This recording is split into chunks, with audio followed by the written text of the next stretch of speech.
नमस्कार दोस्तों, एनसीईआरटी की क्लास में आपका स्वागत है।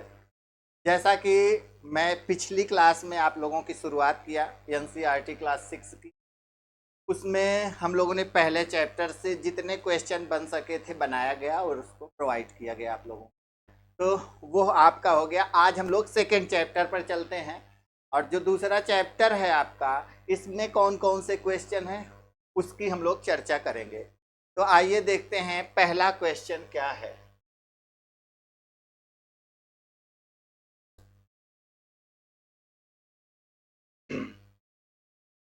पहला क्वेश्चन है, उस काल्पनिक रेखा का क्या नाम है जो पृथ्वी को उत्तरी और दक्षिणी गोलार्ध में विभाजित करती है।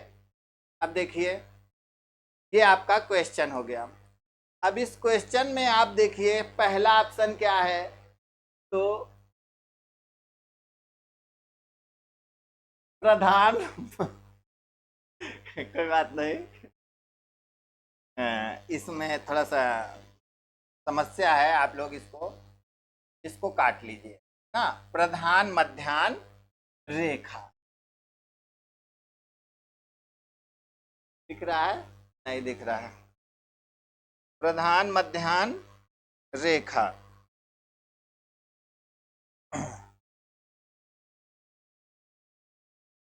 प्रधान मध्याह्न रेखा, कर्क रेखा, भूमध्य रेखा, अंतरराष्ट्रीय तिथि रेखा या दिनांक रेखा। तो इसका सही आंसर आपका क्या हो जाएगा?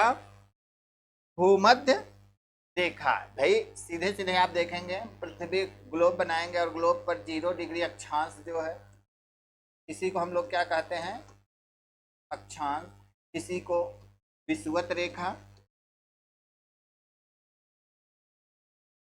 रेखा और क्या कहते हैं? भूमध्य रेखा। इसी को भूमध्य रेखा, इसी को विषुवत रेखा। और ये क्या करती है? तो पृथ्वी को क्या करती है? दो बराबर भागों में बांटती।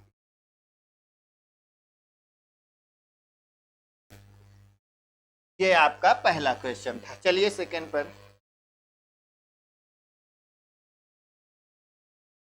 सेकंड क्वेश्चन आपका है, अक्षांश के समानांतरों के बारे में निम्नलिखित में से कौन सा कथन सही है?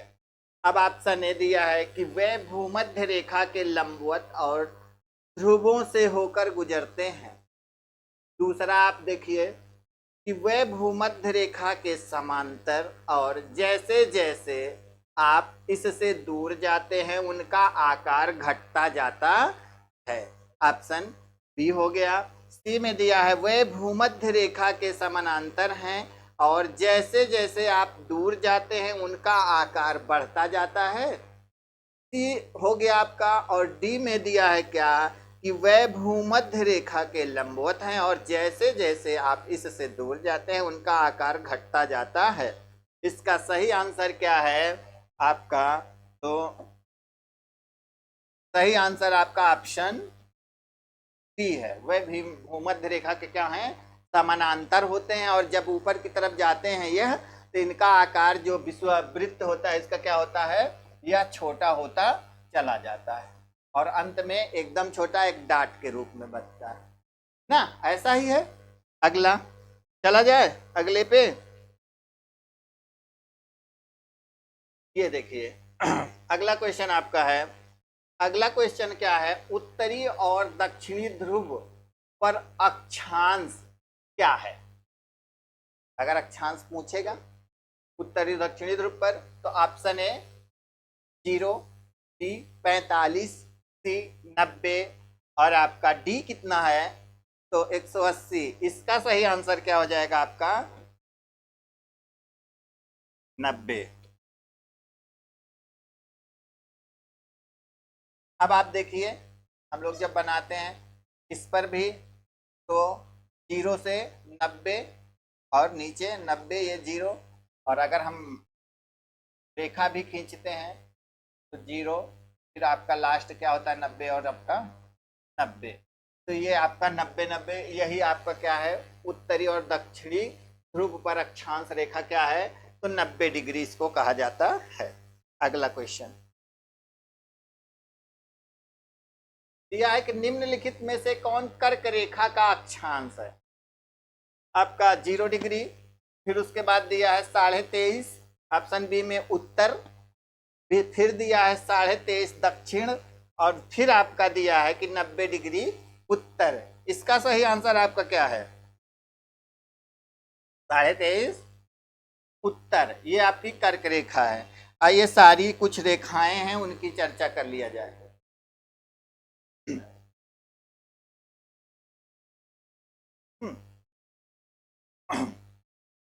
ये देखिए आपका ग्लोब हो गया, और आपकी ये क्या हो गई, 0। इसको हम लोग क्या कहते हैं, विषुवत रेखा या भूमध्य रेखा। यहां से हम लोग 23.5 उत्तर, 66.5 उत्तर, और आपका 90 इधर नीचे की तरफ चलेंगे, 23.5 दक्षिण, हम इसको साउथ लिख दे रहे हैं, इसमें यन लिख दे रहे हैं ना, और ये इसको लिख दे रहे हैं 66.5 यस, और आपका ये 90 डिग्री, ये आपका साउथ है, और ये 90 डिग्री क्या है, यन आपका नॉर्थ है। इस रेखा को क्या कहा जाता है, तो कर्क रेखा। इसको क्या कहा जाता है, मकर रेखा। इसको एनसीईआरटी में क्या कहा जाता है,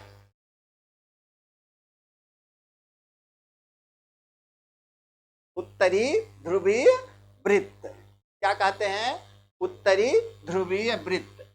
अब एनसीईआरटी में आपका लिखा है उत्तरी ध्रुवीय वृत्त, और आपका उस तरह इसको क्या कहते हैं, जो एनसीईआरटी के अलावा अन्य किताबों में जो लिखा है, या फिर जो मुख्य रूप से इसका नाम है, उसको कहा जाता है आर्कटिक रेखा।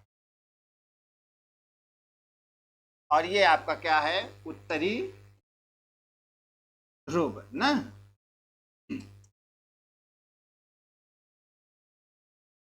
और ये क्या, इसको क्या कहते हैं, दक्षिणी ध्रुवीय वृत्त। आपका जो 66.5 है, इसको एनसीईआरटी में दक्षिण ध्रुवीय वृत्त कहते हैं।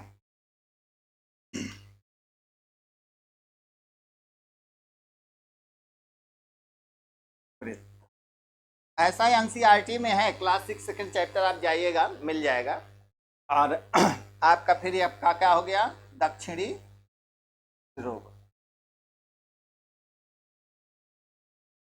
ये आपकी सारी प्रमुख रेखाएं, और इसको आपका जो रेखा 66.5 दक्षिणी ध्रुवीय वृत्त है, इसको हम लोग क्या कहते हैं, अंटार्कटिक रेखा। आगे चलें, ठीक, इसका आंसर 23.5 उत्तरी। आगे चलिए, कर्क रेखा और मकर रेखा, कर्क रेखा और मकर रेखा के बीच के क्षेत्र को क्या कहा जाता है, या फिर क्या कहलाता है। ऑप्शन ए उष्ण क्षेत्र, ऑप्शन ए उष्ण क्षेत्र, बी शीतोष्ण कटिबंध क्षेत्र, सी उष्ण कटिबंध क्षेत्र, और डी आपका आर्कटिक क्षेत्र। ये क्या हो जाएगा, आप बताइए। कर्क एवं मकर रेखा के मध्य का क्षेत्र,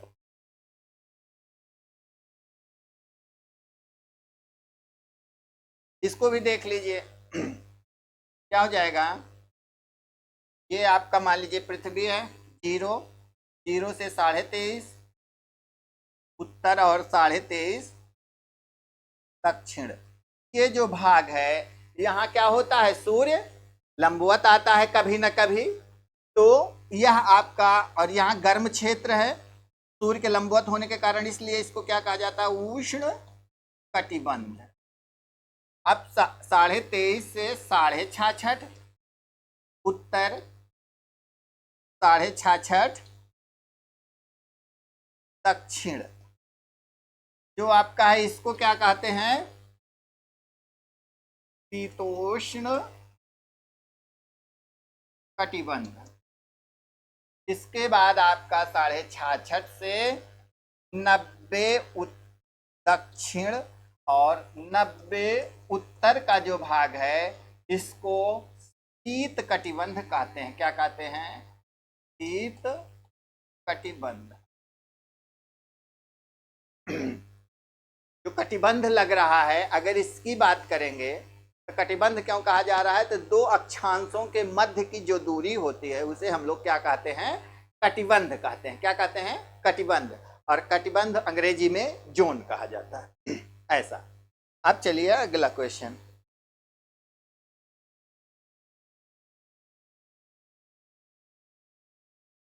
निम्नलिखित में से कौन सा अक्षांश का प्रमुख समानांतर नहीं है? अब आइए ये क्वेश्चन आप देखिए। इसमें दिया है भूमध्य रेखा, फिर दिया है मिथुन रेखा, फिर आपका दिया है आर्कटिक रेखा या आर्कटिक वृत्त, या फिर दिया है अंटार्कटिक वृत्त, 66.5 दक्षिणी और 66.5 उत्तरी। इसका आंसर बताइए। इसमें जो है देखिए गलत लिखा है और यही गलत है भी। मिथुन रेखा कोई मिथुन रेखा नहीं होती ना। इसका सही आंसर आपका ऑप्शन बी है। अगला क्वेश्चन। अगला क्वेश्चन क्या है कि शीतोष्ण शीतोष्ण कटिबंध के बारे में निम्नलिखित में से कौन सा एक कथन सही है? ऑप्शन ए, इन्हें सूर्य से अधिक ऊष्मा प्राप्त होती है, गलत है। बी दिया है, इन क्षेत्रों में दोपहर का सूरज कभी भी ना, इन क्षेत्रों में दोपहर का सूरज कभी भी ऊपर की ओर नहीं चमकता। बताइए, बात हो रही है शीतोष्ण की और इसमें दो ऑप्शन सही है। सी आपका वे उष्ण कटिबंधीय और ध्रुवीय वृत्तों के मध्य स्थित है, तो ये भी सही है और ये भी सही है और ये भी सही है। और आपका डी दिया है कि पूरे वर्ष उनका तापमान बहुत ठंडा रहता है, यह गलत है और यह गलत है। तो इसमें अगर नहीं काट दिया जाए तो ऑप्शन सी सही हो जाएगा, नहीं तो यह दोनों ऑप्शन सही है। आइए अगला क्वेश्चन चलें। शीत कटिबंधों के बारे में निम्नलिखित में से कौन सा कथन सही है?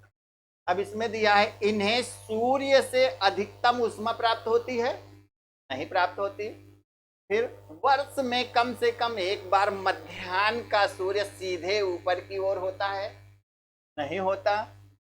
सी वे उष्ण कटिबंधीय और ध्रुवीय वृत्तों के बीच होते हैं।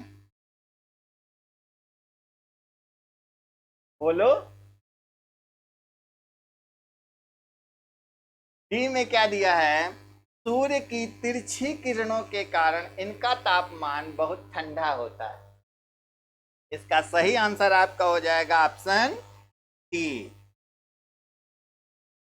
अभी ध्रुवीय वृत्त की बात की हैं ना, ध्रुवीय वृत्त और कर्क रेखा ना, या फिर मकर रेखा और उसके बीच का जो क्षेत्र है उसको हम लोग शीतोष्ण में माने, शीत में माने ही नहीं है, तो कहां से सी सही हो जाएगा। आइए अगला। 9वां क्वेश्चन है कि उत्तरी ध्रुव से दक्षिणी ध्रुव तक चलने वाली संदर्भ रेखाएं क्या कहलाती हैं? आपका लिखा है आपका कि अक्षांश, बी लिखा है मेरिडियन, या ब्रैकेट में देखिए बहुत सही यामोत्तर या देशांतर यामोत्तर ना। तो आपका सी दिया है देशांतर और डी दिया है विषुव। तो इसका सही आंसर आपका ऑप्शन बी है। क्या है? बी है, क्योंकि एकदम एक्यूरेट लिखा है देशांतर यामोत्तर, यामोत्तर या फिर मेरिडियन। आइए अगला। अगला जो क्वेश्चन है, प्रधान मध्याह्न रेखा के बारे में निम्नलिखित में से कौन सा कथन सही है? प्रधान मध्याह्न रेखा पर चलिए। दिया है ऑप्शन ए, यह पेरिस फ्रांस के रायल वेधशाला से गुजरती है, नहीं। बी, बी देखिए, यह पृथ्वी को पूर्वी और पश्चिमी गोलार्ध में विभाजित करता है। फिर आपका सी दिया है, इसका देशांतर मान 180 पूर्व है। फिर आपका डी दिया है, यह 0 डिग्री देशांतर का प्रतिनिधित्व करता है और ग्रीनविच इंग्लैंड से होकर गुजरता है। यह पृथ्वी को पूर्वी और पश्चिमी गोलार्ध में विभाजित करता है। इसमें भी दो ऑप्शन सही हैं। यह पृथ्वी को पूर्वी और पश्चिमी गोलार्ध में विभाजित करता है। फिर आपका यह 0 देशांतर का प्रतिनिधित्व करता है और ग्रीनविच इंग्लैंड से गुजरता है।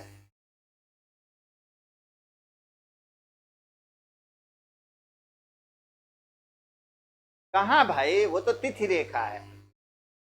हाँ। विभाजित करता है और ये प्रतिनिधित्व भी करता है। ये हुआ आपका, इसमें दो सही है। आगे चलें। आगे, देशांतर का अधिकतम मान क्या है? ऑप्शन ए 90 पूर्व से 90 पश्चिम। बी क्या दिया है, 180 पूर्व से 180 पश्चिम। सी दिया है 360 पूर्व से 360 पश्चिम। और डी क्या दिया है कि कोई अधिकतम मूल्य नहीं है, देशांतर अनिश्चित काल तक जारी रहता है। क्या हो जाएगा? ऑप्शन डी, ये आपका 180 पूर्व से 180 पश्चिम हो जाएगा। आगे चलें। व्याख्या करने का मतलब है कि 0 से 180 इधर और 180 इधर। ये आपका वेस्ट हो गया, ये आपका ईस्ट हो गया, और आपका ये है 180 पूर्वी और 180 यह पश्चिमी ना।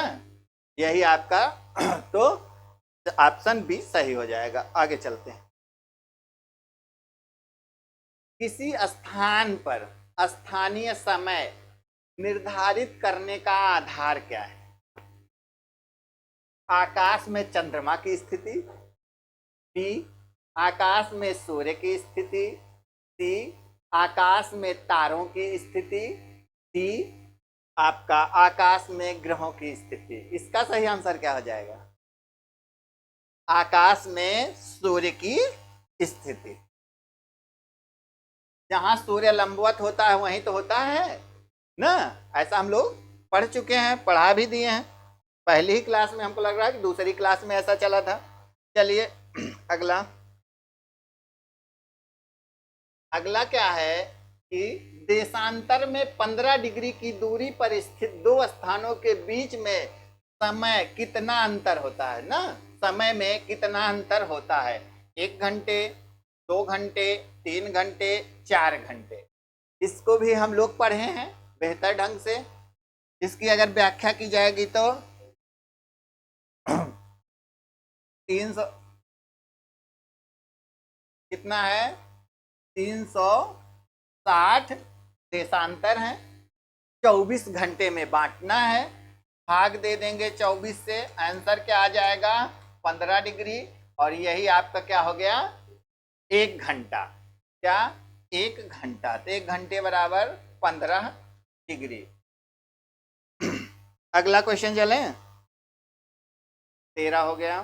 14 यदि ग्रीनविच प्राइम मेरिडियन 0 देशांतर पर दोपहर के 12 बजे हैं तो 120 पश्चिमी देशांतर पर स्थित स्थान पर क्या समय हुआ होगा?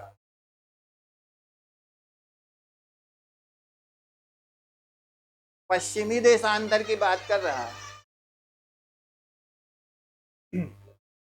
हाँ, पश्चिमी देशांतर की बात हो रही है। आपका सुबह का 8 बजा है, सुबह का 10 बजा है, सुबह का 2, शाम के 4 बजे हैं। तो इसका क्या हो जाएगा?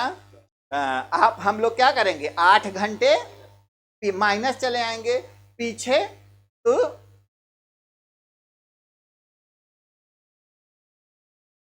ना। शाम के 4 कैसे बजाओगे? दोपहर के 12 बजे हैं, सुबह के 4 बजेंगे। चलो देखो, आज व्याख्या में देखो भाई, व्याख्या में हम लोग क्या करेंगे? है? अरे आप लोग तेज है। 0 हुआ, इधर से पूर्व 180 और इधर से पश्चिम 180। अब हमको जाना कितना है? 120 पे। यहां से 120 का मतलब वही कितना? 8 घंटे। 8 घंटे हम पश्चिम की तरफ चलेंगे ना। 8 घंटे जब हम पश्चिम की तरफ चलेंगे, और कितना बज रहा है? दोपहर के 12 बजे हैं। यहाँ दोपहर का 12 बजा है। अब जब हम पश्चिम की तरफ चलेंगे तो 8 घंटे माइनस करेंगे, तो सुबह का क्या हो जाएगा? यह सुबह का 4 बजेगा। ऐसा ही है ना? 8 घंटे पीछे चले आइए। अगर हम पूर्वी देशांतर पर स्थित स्थान का होता, तब हम क्या करते? ये यहाँ पहुंच जाते ना, शाम का 8 बजे जाता। लेकिन यह क्या है? पश्चिमी देशांतर, इसलिए ऑप्शन डी को मैं काट कर एक सुधार कर दे रहा हूं। आप लोग आप सुबह का 4 बजा। अगला 14 नंबर है ना, आइए अगला। फिर आपका 15, देशांतर में 180 की दूरी पर स्थित दो स्थानों के बीच का अंतर क्या है? ऑप्शन ए 6 घंटे, बी 12 घंटे, सी 18 घंटे, डी 24 घंटे। बहुत सही। इसी की जरूरत है, 12 घंटे। अभी तुरंत बताया। यहाँ से यहाँ के बीच की दूरी कितना? 12 घंटे। 0 है, 180 है, और इधर चलेंगे तो 180। इधर भी क्या हो जाएगा? 12 घंटे। और इस तरह 12-12 घंटे मिला के पृथ्वी का एक रोटेशन जो घूर्णन है, वह क्या हो जाता है? 24 घंटे का हो जाता है। आइए अगला। अगला आपका 16 नंबर है। किसी देश के लिए एक मानक समय अपनाना क्यों आवश्यक है? ये ऑप्शन ए दिया है, ट्रेनों और अन्य परिवहन के लिए समय सारणी तैयार करना आसान होता है। बी दिया है, यह सुनिश्चित करना कि किसी देश के सभी स्थानों का स्थानीय समय एक ही हो। सी दिया है कि किसी पड़ोसी देश के समय क्षेत्र के साथ तालमेल बैठाना है। और डी दिया है, सुरक्षा कारणों से अन्य देशों के समय में अंतर रखना। कौन सा है?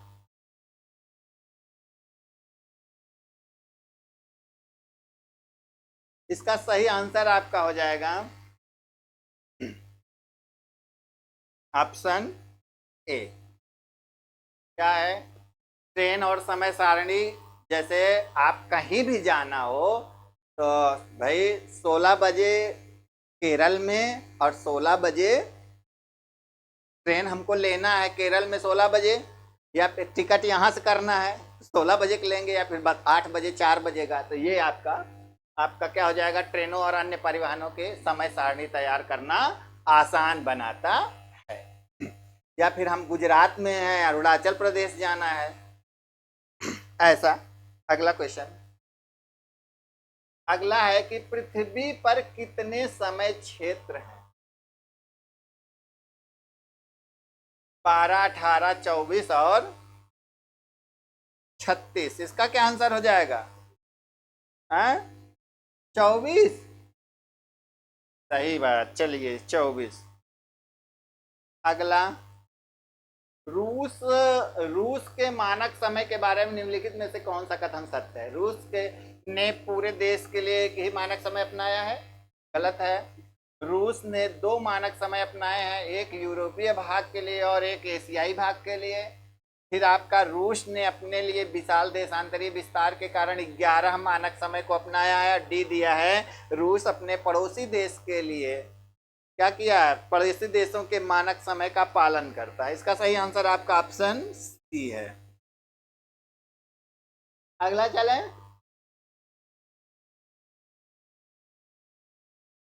ग्लोब क्या है?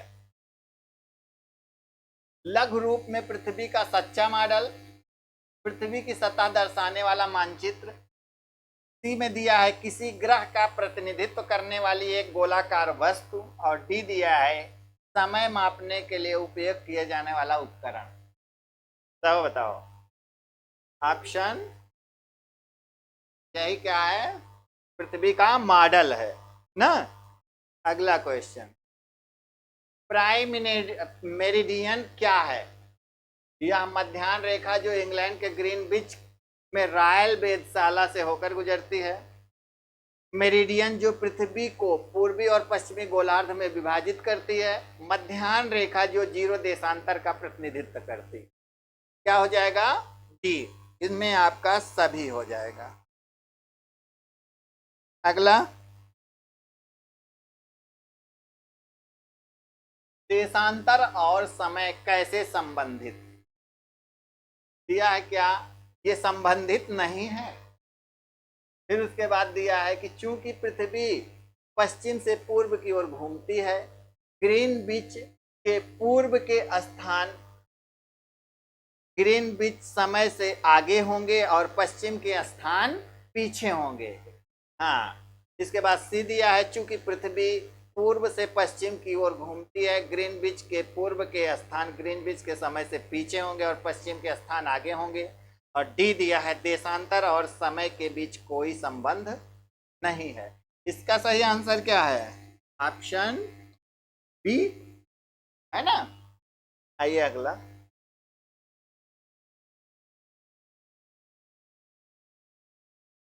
अगला है कि भारतीय मानक समय रेखा के लिए अपनाया गया देशांतर ना मध्याह्न रेखा क्या है? बोलो। इसका सही 60 ईस्ट, 75 ईस्ट, 82.5 ईस्ट और 90 ईस्ट। इसका सही आंसर आपका क्या है? ऑप्शन सी।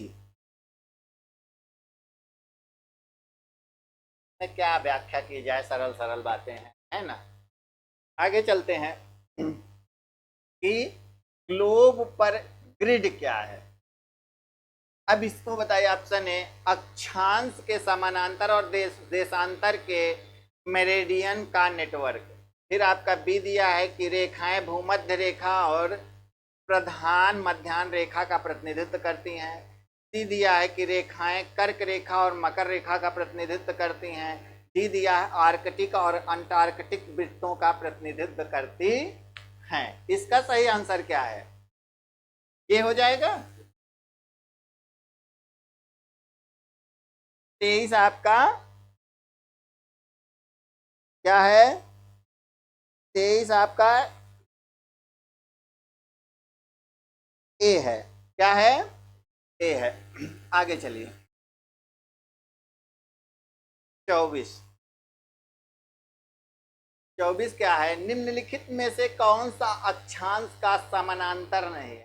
कर्क रेखा, मकर रेखा के उष्ण कटिबंधीय क्षेत्र, फिर आपका ग्रीनविच मेरिडियन, और आपका फिर दिया है डी में आर्कटिक वृत्त। इसका सही आंसर बताइए क्या है?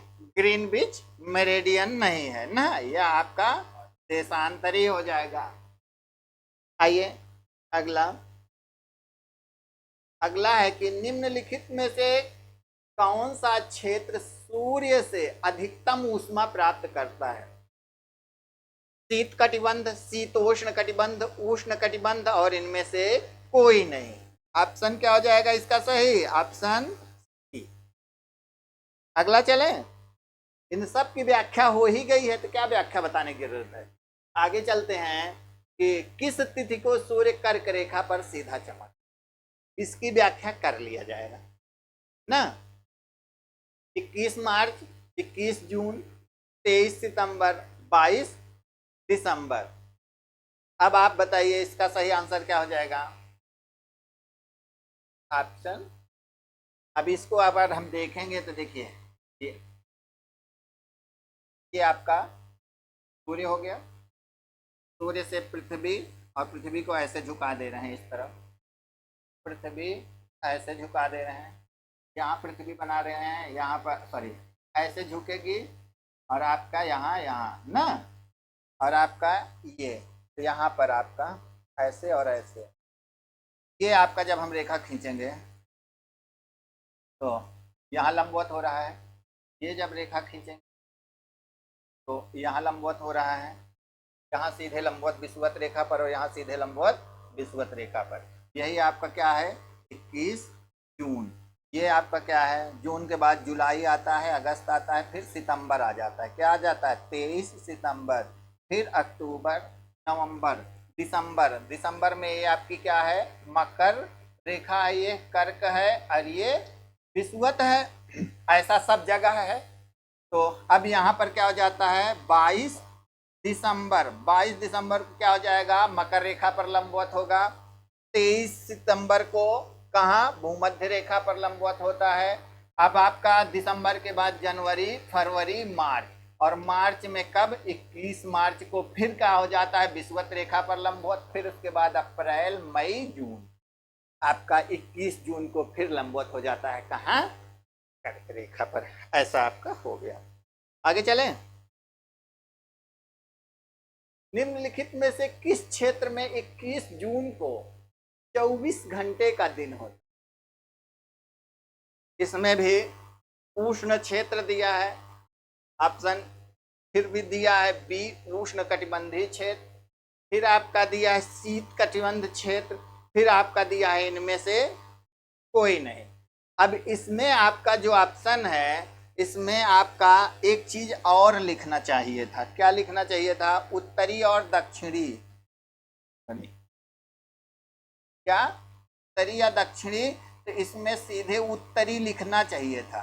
क्योंकि क्या होगा 6 महीने का दिन, 6 महीने की रात, तो 6 महीने का क्या होगा उत्तरी गोलार्ध में 21 जून को दिन होगा ना।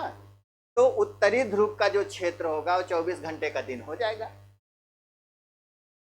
दक्षिणी ध्रुव पर रात रहेगी, तो इसमें भी उत्तर होना जरूरी था ऑप्शन में। शीत कटिबंध तो दक्षिण का भी तो शीत कटिबंध है। ये आपका 27 नंबर क्वेश्चन हो गया। आइए अगला। तो 3 क्वेश्चन और हैं। शीतोष्ण कटिबंधों के बारे में निम्नलिखित में से कौन सा कथन सत्य है। दिया क्या है वो उष्ण कटिबंधीय और ध्रुवीय वृत्तों के बीच स्थित है। बी दिया है इन्हें सूर्य से सर्वाधिक उष्मा प्राप्त होती है। सी दिया है इन क्षेत्रों में दोपहर का सूर्य कभी सीधे सिर पर नहीं होता है। और डी दिया है ए और सी दोनों सत्य है। ऑप्शन डी सही है, ए और सी दोनों सत्य है। ये अगला अगला मिलाने वाला क्वेश्चन है। अच्छा चलिए, सारा दिख रहा होगा।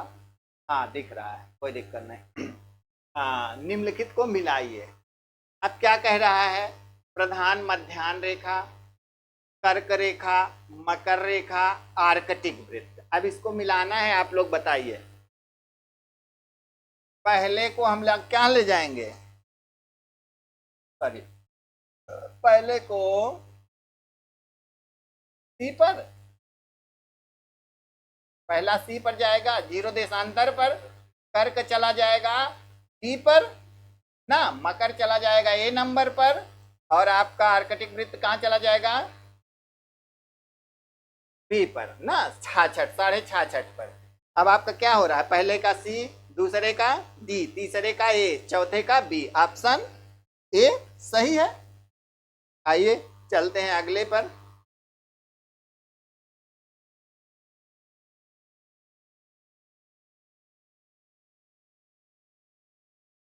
और ऊपर चलें। चलिए अगला क्वेश्चन क्या है। दिया है ए और बी को मिलाइए। क्या दिया उष्ण कटिबंध, उष्णकटिबंधीय क्षेत्र, फिर आपका बी दिया है क्या शीतोष्ण, उत्तरी शीतोष्ण कटिबंध, फिर दक्षिणी समशीतोष्ण क्षेत्र और शीतोष्ण क्षेत्र। ये दिया है। इसमें आपका क्या हो जाएगा उष्ण कटिबंध, कर्क और मकर के बीच का क्षेत्र हो जाएगा पहले का बी।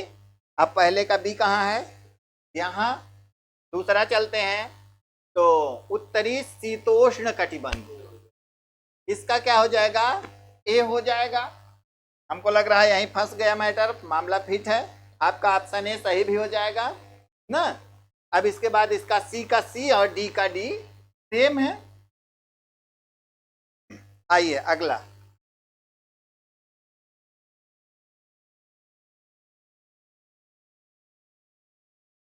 और ऊपर ले लें थोड़ा सा, हाँ आ गया है ना। अगला है कि निम्नलिखित को मिलाइए। भूमध्य रेखा, अब आपका दिया है कि 21 जून को 24 घंटे का दिन। कर्क रेखा, दोपहर का सूर्य कभी भी सीधे नहीं होता। हाँ, ए का क्या हो जाएगा, पहले का डी। पहले का डी कहाँ है भाई, जीरो, सॉरी,